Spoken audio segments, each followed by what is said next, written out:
Hi and welcome to PeaceMagTV. In today's video for Lightroom, we're going to take a look at an overall image edit to correct some of the faults that we've got in this photograph in front of us. Now these are typical skills you're going to find you using quite a lot of your images, and they're good skills to get used to using. So let's take a look at how we can do all that now and what needs to be done in this particular photograph.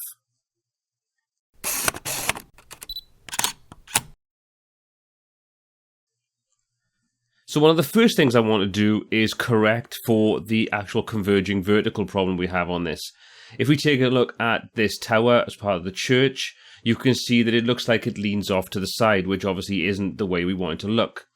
So what we're going to do is we're going to come into lens correction, and we've got a couple of options available to us. We can see we've got upright, we can set it to auto, level, vertical, or full. Well, I'm going to choose the auto for this example so we can go through and Lightroom can best decide what it thinks needs to be done in this photograph. So we'll click auto, we'll give it a couple of seconds to analyze the photograph, and as you can see now the tower is pretty much perfectly straight. The lamppost isn't perfect, but it's fine, it'll work fine. You can see we've lost a little bit of the image. If we switch back and forth, you can see we lose a little bit in the bottom left hand corner so that Lightroom can actually sort of straighten everything out. So let's try some of the other ones, see what we've got in there. Let's try vertical. As you can see, that's pretty much what the auto's done, but auto then automatically cropped for us to get rid of this problem that we've got now in the bottom left and right hand sides. Let's try full. As you can see, that's gone a little bit crazy now. That's tried to straighten the lamppost and the tower, and what's happened is we just kind of distorted the image and we've lost quite a lot of it. So I think auto in this example is going to give us the best compromise between all the different options you've got available. So let's work with that.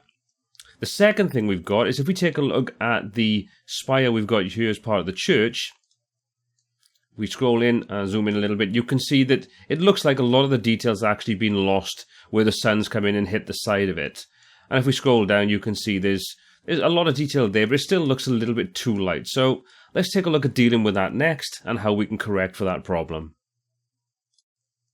Now Lightroom gives us quite a few different tools that we could use to correct this overexposure, but what we're going to do is we're going to create a local adjustment. So let's go to the basics panel, and what we'll do is we'll choose the adjustment brush, and I'm going to come over, and if we just choose to just drop the exposure ever so slightly, maybe by about one stop, we'll use that as the basis so we can see what we're doing, and then I'm going to loosely paint in over the part of the image that I think is just a little too light. And as you can see, even though the photograph itself looks like we've lost that detail, it's still there because we haven't actually blown the highlights out completely. So I'm going to just quickly go down on the side of the building just to bring some of that detail back in. Now, like I say, we'll adjust the amount of any of this being applied to the picture in a moment. But for now, let's just paint on the effect that we want right the way through. There we go, that'll do. You can see we've kind of got a little bit of overspill on the actual side here with the sky. But what we're going to do is we're going to roll this back ever so slightly. So let's just take the exposure, take that back out. We don't want to go crazy with this. And now what we can do is we can adjust the highlights, which will then stop from affecting the blue of the actual sky itself so much. So we've got the highlights and we've got the whites, so we can use a combination of these to bring the detail back. There we go. If we zoom out now, we can see that that detail has come back in there quite nicely. We've still got a little bit of darkening around in the blue, so let's just take that exposure and take that back up so we can compensate for that. And if we need to, we can just adjust with the highlights and the whites again, just to bring that detail back in. So there we go. If we switch that on and off, there's before, there's after. Now, if we find that the overall effect is just a little too much, we want to lessen that, we can simply use this toggle arrow in the top right-hand corner of the effects, and that allows us to change over to the amount this effect has been applied. So you can see we can reduce the amount by taking this back right way down to 1%, where we've got a tiny, tiny amount of it, or we can increase the effect of it by taking it to 100. So we want to adjust this to get it where we want it to be. So it looks like we still have the detail in there. That looks good. And we can toggle that back over just by clicking the arrow. Once we're happy, we can just click on close. So that's kind of corrected that problem for us. We've brought the detail back in. We've straightened things out nicely. Now let's take a look at taking the overall tone in the image and give it a little bit more contrast, so we can just add an extra little bit of punch to this. And then we'll take a look at how we can adjust the colors in the picture to give them a little bit of a boost. So the next thing we want to do is just add a little bit of contrast to this image. So what we can do is, if we come to the basics panel, we've got various different ways we could do that. We could use the contrast control, but to start off with, I'm going to add some clarity, which will then just boost up the contrast between the different shades. So if we start to increase that, we'll just get a little bit more punch in the overall image. And the same goes with the vibrance. We're just going to add a little bit more intensity to the color. Don't want to go crazy with it. And we can then adjust the blacks and the whites and the shadows. So if we think that, for example, where the shadows are in the tree area, we could say, well, let's just bring some of that detail back out.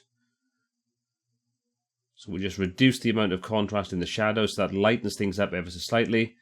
And we can adjust the highlights in the overall image, the whites in the overall image. So we can adjust this to taste so we get some nice bright white contrast. So that's looking a lot better already. We've also got the tone curve we can use to adjust the tones in the image. Now, this is a little bit more detailed than just adjusting the sliders through the contrast and so on. So you can quite easily grab any control point on this tone curve and adjust directly on there, and that will then reflect what's being done in the arrow in the sliders below. So for example, if we say, let's give this a traditional S curve, so we'll start to boost the highlights ever so slightly, and we'll just increase the shadows. You can see when we do that, the sliders adjust to show exactly what's going on. So if we turn that on and off, you see it's subtle, but already just adds that little bit of extra punch, a bit more clarity to the overall image. So next on the agenda is to adjust this sky and just give it a little bit more punch. Now what we can do to adjust that is we can come into the HSL sliders. We can switch over to color, or we can use the HSL itself. We can switch all of them on. What we can do is we can target the colors directly. So we could, if we wanted to, just adjust the sliders, or we could just pick up the direct selection tool and adjust on the image itself. So if we just give that blue sky just a little bit of a tweak, and we do the same then with the foliage. Don't want to go too crazy with this. We don't want to make it look unnatural. Okay, I think that looks good. So you can see again, when we adjust any of the image colors, the direct selection tool allows us to target exactly what we want in the image, and then it'll adjust the sliders that relate to the color that we actually select. So if we find that any of these are a little bit too overpowering, we could quite easily just drop those back down. So you might say, well, the green's a little bit too vibrant, and the blue, let's just adjust that as well. Just take it back a little notch. Okay, so we've corrected most of the things that I wanted to in this. What we can also do is we can come down and we can go to the effects section, and we can apply a small vignette to this so we can draw attention through the actual image itself. So what I'll do is I'll just drag this over to the left hand side, and what we'll do is we'll just tend to darken the edges of the photograph down.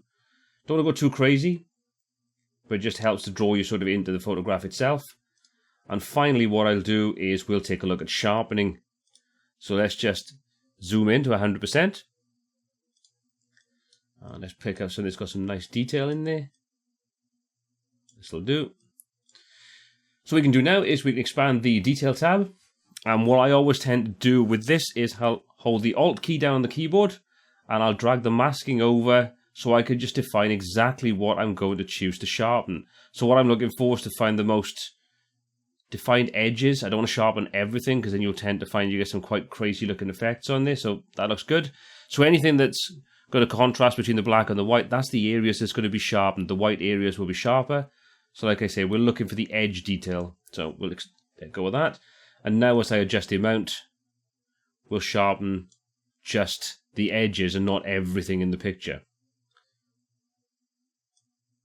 So we can adjust the radius, and we can use the same option with this. We can use with the radius and the detail. We can hold the Alt key down, and we can see exactly what's happening. So if you're used to the unsharp mask in Photoshop, then this kind of view is going to look quite familiar to you. And if we take the radius up, that's going to increase the size of the actual pixels that are sharpened. So at the moment, it's going to be taking it to about 1.4, 1.5 pixels of sharpness on the edges. So that's looking pretty good. Yeah. Okay, so what we've done is we've gone through, we've taken an image, we've adjusted some of the colors, we've corrected the verticals in there, we've sharpened it, we've adjusted some of the tone, we've increased the punch and the contrast. So if we compare the original image that we opened up with the one we've got now, you can see there's quite a considerable difference between the two. This was the original. As you can see, it's a little bit washed out. The image itself is overblown in the actual tower itself. Things are not quite straight. There's a real lack of color and punch in there. And then this is what we've ended up with.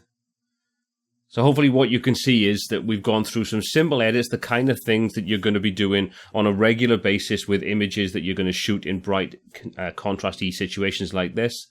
Well, I hope you found this tutorial useful. I hope it's given you an insight into how you can use quite a few of the different tools inside Lightroom. If you have found it useful and you've enjoyed the video, please give it a thumbs up and subscribe to be kept up to date with all the new content we add every single week. If you've got any comments or questions on this video or anything else covered on the channel, please pop those in the comment section below. We read everything you post and we try to answer every question asked. Well, until next time, take care.